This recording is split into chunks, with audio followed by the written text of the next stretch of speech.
Надеюсь, она окажется интересной. Надеюсь, ты устроился как можно удобней. Если нужно, устройся. Я подожду. Готов? Все удобно. Наушники сам. Хорошо.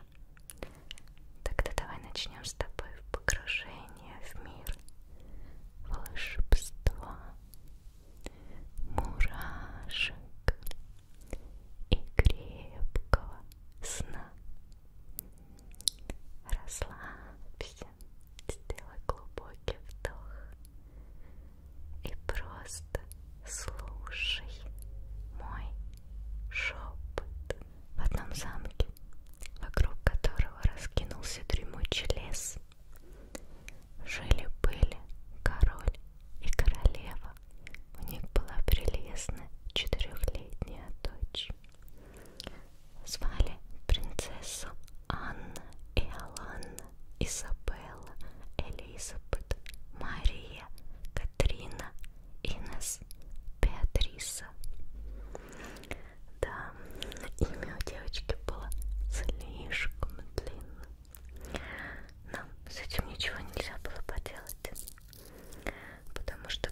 взрослели, старели, умирали. Им на смену всегда приходили новые принцессы. Но зато вы не умеете бегать, как я. Рассердилась принцесса, поднялась и начала бегать по полянке. Но бегать в башмачках с высокими каблуками не так-то легко. Поэтому Белла села на травку и сняла с себя чулочки и башмачочки. Пусть полежат тут, пока я не пойду обратно, решила она и аккуратно положила чулки на кучку одежды, а рядом поставила башмачки. Ой, как это прекрасно бегать босиком! Закричала принцесса в восторге и помчалась прямо в лес. В лесу было же хорошо, солнце сияло в небе, его лучи мягко освещали землю сквозь ветви деревьев. Вдали виднелось лежачее под горой озеро, сверкающее серебром. Воздух был наполнен ароматом сосен и елей. Как хорошо пахнет! Обрадовалась маленькая принцесса и повела носом. Этот запах куда приятнее, чем туалетная вода в маминой спальне, и даже чем благовоние в церкви. На склоне горы Белла нашла кусты малины, ягоды, которые были такими спелыми, что девочка сразу же принялась ими лакомиться. Но вдруг ее босые ножки наступили на что-то скользкое, и в то же самое мгновение перед принцессой поднялась на хвосте огромная змея. Она глядела на девочку желтыми глазами, а ее язык быстро двигался туда-сюда. «Кто ты?» — спросила принцесса и опустила руку, которая только что протянула, чтобы сорвать малину. «Что ты так таращишься на меня? Как ты водишь языком? Я тоже могу вытянуть язык. Вот, смотри». И принцесса вытянула свой маленький язычок, а змея стала кольцами укладываться вокруг нее ног. «Как ты прекрасна! Какая у тебя кожа! Пойдем потанцуем!» — шипела змейка. И принцесса тут же подняла край своей сорочки и начала танцевать, напевая: «Как же весело плясать, бегать, прыгать, танцевать! Как же весело плясать, бегать, прыгать, танцевать!» И маленькие голые ножки Беллы выделывали разные пируэты. Она размахивала ручками и весело смеялась. Змея тоже все больше увлекалась танцем. Кольца ее тела то скручивались, то раскручивались у ног девочки. Наконец змея устала, перестала танцевать, да исчезла в кустах.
медведицы.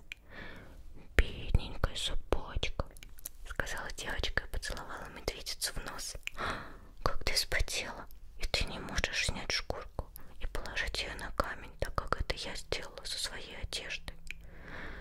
Медведица тихонько рыкнула, и из зарослей выбрались два медвежонка. Они были смешными, похожими на большие муфточки. «Ой, какие милые!» — закричала принцесса. Она встала на колени, обняла медвежат за шею. «Это твои детки?» — спросила она медведицу. На морде медведицы появилось умилительное выражение, как будто она хотела сказать, что Белла поняла все правильно. «У меня ягодок больше нет, чтобы им дать», — грустно пробормотала принцесса. «Ну, пойдем со мной, я покажу, где они растут, и вы сами наберете столько, сколько хотите». Она выбежала вперед, и медвежата пыхтя поспешили за ней. «Вот», — сказала Белла, когда они подошли до малинника, «вот здесь очень хорошие и спелые ягодки». Она нагнула ветки, повернула их так, чтобы ягодки были видны медвежатам. «Ну уж, кушайте, малыши». И медвежата с разбегу бросились на кусты малины. Белла едва устояла на ногах. Язычки малышей так и мелькали, а глаза весело блестели. «Какие хорошие, и мы все не дикие», — приговаривала принцесса серьезно, а медвежата забирались все глубже и глубже в малинник. Старая же медведица ходила вокруг и тихонечко урчала. Казалось, она говорила: «Ты очень хорошая маленькая девочка, потому что помогла моим деткам собирать малину». Но тут медвежата стали ссориться из-за ветки, на которой было полно ягодок. Они набросились друг на друга, кусались, теребили друг друга за ушки и напрочь забыли про вкусную еду.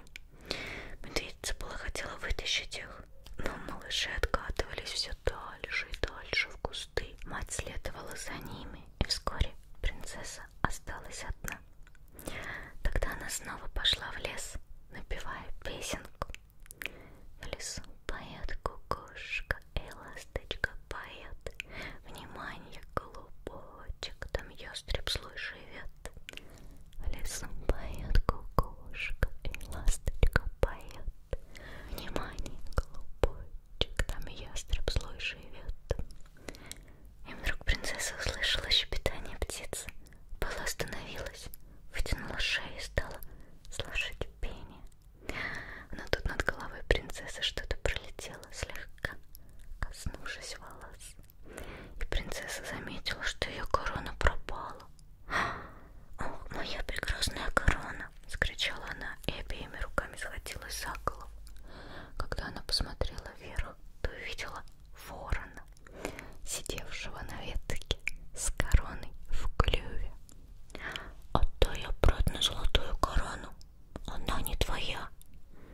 «Не кричи, девочка, я взял корону не для себя, а для своих птенцов, которым не во что играть». «У тебя есть детки, а где они?» «Они тут, в гнезде, они еще не умеют летать». «Ой, покажи мне детей, я так люблю малышей». Ворон заглянул в свое жилище, и через мгновение оттуда показались головы 4 черных птенцов. «Это твои детеныши? Ну и уроды. Они уроды. Да они красавцы, просто у тебя нет вкуса. Мне только 4 года, и я еще много не понимаю. Но, наверное, они умеют петь. Они еще не завершили свое образование, но у них очень хорошие голоса. Попроси их спеть для меня какую-нибудь песенку. Мне так хочется их послушать». «Подожди немного, и сначала я должен задать им тон». И ворон с малышами скрылись в гнезде. Откуда донеслось карканье, которому, казалось, не будет конца. Наконец все стихло, и тут ворон с воронятами сели на край гнезда и начали петь. Кар, есть у нас талант и дар. Это вся песенка. Мы можем спеть еще раз. Нет, нет, нет, спасибо большое. Извини, я должна вернуться домой, пока солнце не село. И Белла побежала прочь, но не домой, а к озеру. Ей очень хотелось посмотреть, как выглядит берег озера. Солнце уже опустилось к горизонту, и озеро сияло серебром, а в его волнах купались лебеди. «Ой, какие красивые белые цветы!» — воскликнула маленькая принцесса и бросилась к воде, чтобы набрать водяных лилий. Но тут один из лебедей бросился к ней. «Не ходи в воду! Ты что? Ты же такая маленькая и можешь утонуть. Если хочешь, садись на мою спину, и я подвезу тебя к цветам, и ты сможешь собрать столько, сколько захочешь». Это предложение принцессе понравилось. Она влезла на спинку лебедя, сняла свое жемчужное ожерелье, набросила его на лебединую шею, как вожжи, и лебедь, как стрела, помчался по воде. Маленькие ножки принцессы сразу же намокли, но она только смеялась, думая о том, как свежа вода. А лебедь подплыл прямо к лилиям, и Белла набрала целую охапку цветов. Посередине озера лежал островок, на котором росли большие дубы и можжевельник. Я хочу туда, я буду плести там венок. Лебедь послушно остановился около берега, и принцесса спрыгнула с его спины и поспешила под деревья. «А твое ожерелье? Ты забыла свое ожерелье? Пусть останется у тебя на память обо мне», — ответила принцесса, помахала птице на прощание рукой и побежала дальше. Белла села прямо на землю среди высокой травы и начала плести венок, но ничего не получалось. Лилии завяли и безжизненно повесили головки. Маленькая принцесса старалась изо всех сил, но у нее так ничего и не вышло. Тогда девочка бросила цветы на землю и начала плакать. Она плакала все громче и громче, и вдруг услышала шум крыльев. Прямо перед Беллой опустилась большая птица и внимательно оглядела ее строгими глазами. «Ты что, курица? Но таких больших куриц нет даже в замке моего отца». «Я не курица, я орел, самая большая и сильная из всех птиц. Я живу здесь, на скале, в полном одиночестве. Но тут появляешься ты и начинаешь вопить так, что мои маленькие детки проснулись. Уходи, нечего тебе делать на острове». «Ну как я доберусь до дома? Я зашла так далеко, а солнце скоро зайдет. Мои родители испугаются, если не найдут меня. Придется помочь тебе, но все равно здесь ты не можешь остаться. Садись мне на спину, и я отнесу тебя домой. Но поторопись, потому что мои дети не любят оставаться одни ночью». Принцесса поспешно залезла на спину орла, и тот медленно поднялся в воздух. «Сначала мне нужно предупредить детей», — сказал он и приземлился на скале у большого гнезда. В гнезде лежали два голых орленка. Услышав шум крыльев, они открыли рты в ожидании еды и принялись пищать. «Ну-ка, тихо! Успокойтесь, у вас достаточно еды. Ложитесь тихонько и ждите, пока я не вернусь назад. Я отнесу домой вот этого человеческого ребенка, чтобы мы могли отдохнуть от ее воплей». И орел поднялся в воздух вместе с принцессой. Сначала Белла испугалась, но мало-помалу она осмеливалась смотреть вокруг. Как красиво было внизу. Солнце садилось, и небо было окрашено золотом. Орел летел над лесом, полями и башнями. Где-то тут, то там светились яркие пятнышки. Это были деревни, замки и церкви. Озера выглядели как брошенные на зеленую травку осколки зеркала.